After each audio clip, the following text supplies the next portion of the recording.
మంచిర్యాల జిల్లా చెన్నూరు నియోజకవర్గ కేంద్రంలో మాజీ మంత్రి బొడా జనార్దన్ పత్రికా సమావేశం నిర్వహించారు. తనపై బాల్కసుమన్ చేసిన వ్యాఖ్యలను వెంటనే వెనక్కి తీసుకోవాలని డిమాండ్ చేశారు. చెన్నూరులో అసలైన అభివృద్ధి తన హయాంలోనే జరిగిందని స్పష్టం చేసిన బొడా జనార్దన్ గత 10 ఏళ్లలో బాల్కసుమన్ ఒక అభివృద్ధి కూడా చేయలేదని విమర్శించారు. చెన్నూరు ప్రెస్ క్లబ్లో నిర్వహిస్తున్న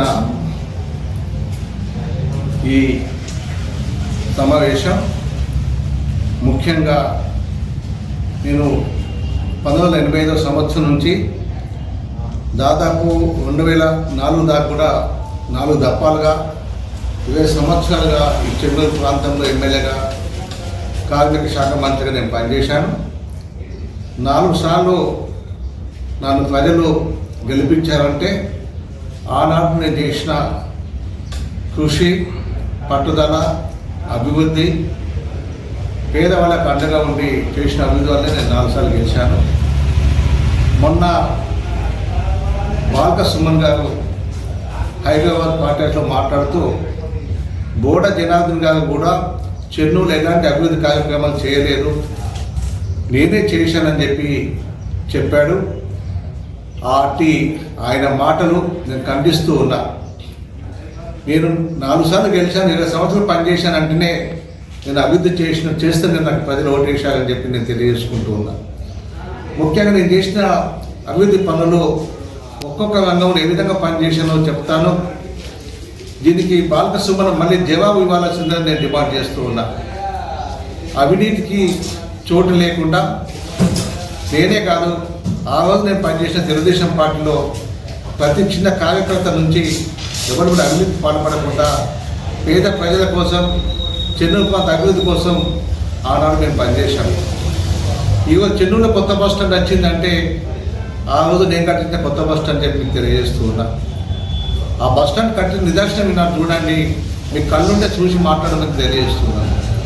అదే కాకుండా అక్కడ కార్మిక శాఖ మంత్రిగా ఉన్నప్పుడు చెన్నూరులో బొగ్గు భవన్ తీసుకుని వచ్చాను, బొగ్గు భవన్ తవ్వించాను. దాదాపు 7 సంవత్సరాలు ఇక్కడ ప్రొడక్షన్ తీసుకుపోయేసి ఈ ప్రాంత అభివృద్ధి కోసం కష్టపడ్డాము. ఎంత లేదన్నా కానీ ఒక 1000 క్వార్టర్స్ను కృష్ణపేట, ఎల్లకపేటలో కట్టించేసి ఈనాడు ఇక్కడ అందించడం జరిగింది.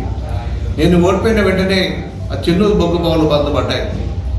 ఇదే కాకుండా ఈ ప్రాంతంలో ఇండస్ట్రీ డెవలప్ కావాలనే ఉద్దేశంతో మిల్క్ ఇండస్ట్రీ పాల కేంద్రాన్ని ఏర్పాటు చేశాను. పాల కేంద్రంతో అన్ని ప్రాంతాల్లో కూడా పాల కేంద్రాలు బళ్ళు ఇవ్వడం జరిగింది. ఆటోలు ఇచ్చాము, సైకిల్ ఇచ్చాము. పాల బిజినెస్ చాలా బ్రహ్మాండంగా అన్నాడు చేయడం జరిగింది. మళ్ళీ నేను ఓడిపోయిన తర్వాతనే ఆ పాల కేంద్రం మూతపడదని తెలియజేస్తూ ఉన్నాను. ఈ విధంగా ఒక్క రంగమే కాకుండా ఈ ప్రాంతంలో విద్య లేక చాలామంది ఇబ్బంది పడుతున్నారు. ఎక్కడ కూడా స్కూల్ బిల్డింగ్స్ లేకుండా, పాఠశాలలు లేకుండా చిన్నారులు చదువుకొని చాలా ఇబ్బంది పడుతున్న ఉద్దేశంతో అన్ని గ్రామాల్లో స్కూల్ బిల్డింగ్ కట్టించిన ఘనత నాకే దక్కిందని మీకు తెలియజేస్తూ ఉన్నా. స్కూల్ బిల్డింగ్సే కాకుండా టీచర్స్ లేకుండా ఈ ఆదిలాబాద్ జిల్లాలో టీటీసీ పాస్ అయిన టీచర్స్ లేవు, బీఈడీ పాస్ అయిన టీచర్స్ లేకపోతే దాదాపు ఈ జిల్లాలో ఎన్టీఆర్ ముఖ్యమంత్రిగా ఉన్నప్పుడు ఆదర్శ జిల్లాకు ప్రకటించేసి దీంట్లో 10,000 మందికి ఉద్యోగాలు ఆదిలాబాద్ జిల్లాలో ఇవ్వడం జరిగింది. అందులో నుంచి 2,000 మందికి చెన్నూరు ప్రాంతంలో ఉద్యోగాలు ఇచ్చామని తెలియజేస్తున్నారు. ఈ 2,000 మందికే కాకుండా చాలామంది, ఒక 1,200 మంది దాకా వాళ్ళు టీటీసీ పాస్ కాలేదు, బీఈడీ పాస్ కాకపోతే వాళ్ళను ఇంటర్తో, డిగ్రీతో సెలెక్ట్ చేసి ఇన్ సర్వీస్ క్యాండిడేట్గా ట్రైనింగ్ పంపించేసి ఈ ప్రాంతంలో పోస్టింగ్ ఇచ్చేసి వాళ్ళ ప్రతి గ్రామంలో కూడా విద్యను తీసుకుపోవడానికి ముందుకు ప్రయత్నం చేశాము. ప్రతి గ్రామంలో కూడా ఈనాడు వాటర్ సప్లై స్కీమ్స్, ఆర్డబ్ల్యూఎస్ తీసుకొని ఆర్డబ్ల్యూఎస్ స్కీమ్స్ కింద అన్ని గ్రామాలు ఇలా ఓఎస్ఆర్ ట్యాంక్స్ ఉన్నాయంటే అది నేను కట్టించిందని మీకు తెలియజేస్తున్నాను.